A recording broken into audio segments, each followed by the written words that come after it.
Hey everybody, amprepairguy.com, 203-892-4119. Please like, share, and subscribe at the end. Appreciate it. So here's we have a lk500-zc amp supply amp. Customer said he had a problem with his 160 meter antenna at one point. Had arced out the air variable on the plate side. So there's some damaged plates here. I'll take it apart, rebuild it. Then he had a problem with the tube later on, ended up destroying the plate choke, had a shorted tube. So I'll get rid of this wire and I'll put a new plate choke in. I don't have one like this and I'm not going to try to rewind this. So I'll put an Ameritron type in, I'll go horizontal, I'll leave this as a support for the tube anode connections. And I'll just jump across and I'll end up putting in a series glitch resistor also. So if he has a problem again, it'll limit the fault current. So I will go through the rest of it and I'll get back to you. I'll be back. Hey everybody, amprepairguy.com. I'm back.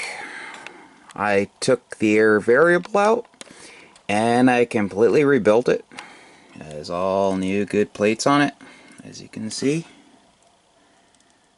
So in order to get this out, you have to take a 3/8 wrench, undo the cap nut, one that goes over to the plate blocking caps, the other one for the tank coil, and then one for the padding cap.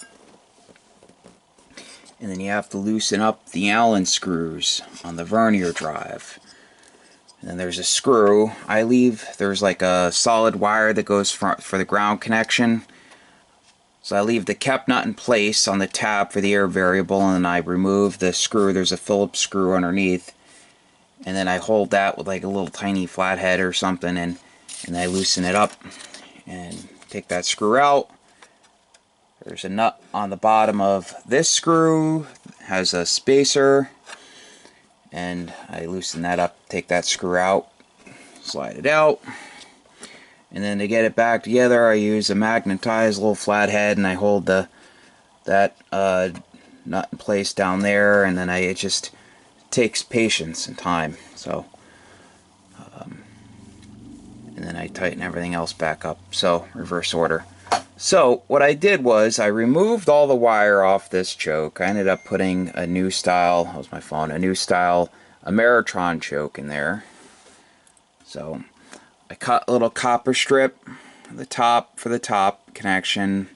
The enamel wire goes around and then connects that copper strip. A short little piece of Teflon wire going over here. So I reused this so it'd have the support, gives the support. It's basically now at this point just a ceramic standoff. So I ended up removing the bypass cap that was over here. That was at the base of the plate choke, and I moved it over here.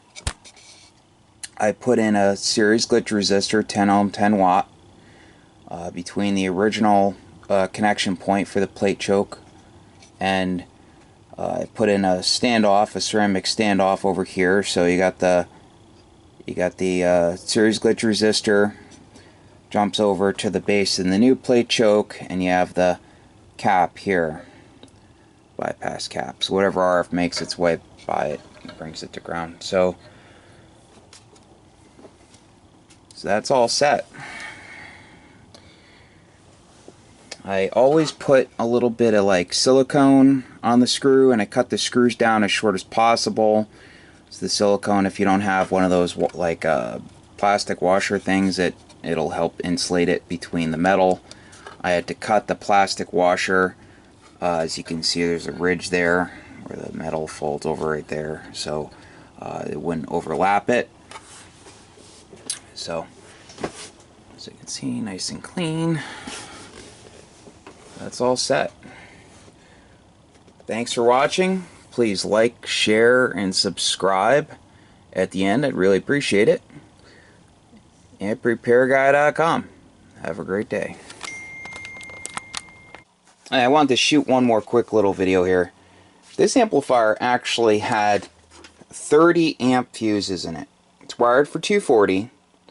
It had an AGC 30, I think you can see it, but 32 volt fuses.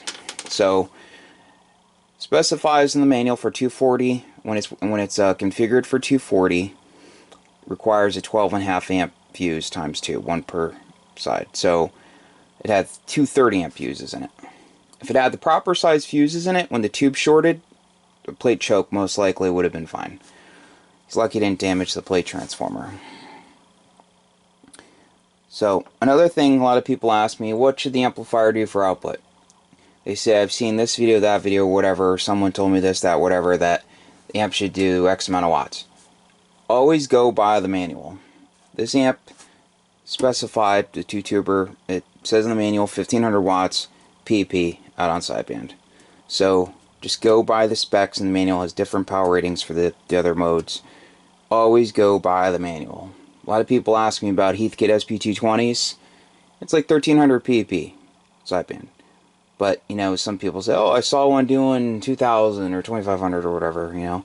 If you want a new plate transformer, if you want to send it to someone like me and have a new plate transformer put in, or output rotary switch or whatever, go for it. But always go by the ratings in the book.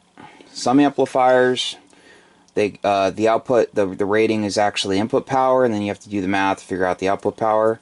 It's usually about 60%, 60-65% of whatever the input power is for your total PAP output for a single sideband. This amplifier specifies, like newer amps, they actually say output power, and they don't go by the input power. They don't give you an input power rating. Like all the Henry amplifiers, you know, 4K Ultra, 8K Ultra, that's input, that's not output. Common misconception. So this thing is all set. I'm going to tell them to operate it, you know, on all these bands. I don't really recommend 18 or 18 megs or 24 megs. So that's it. Thanks for watching, and have a great day.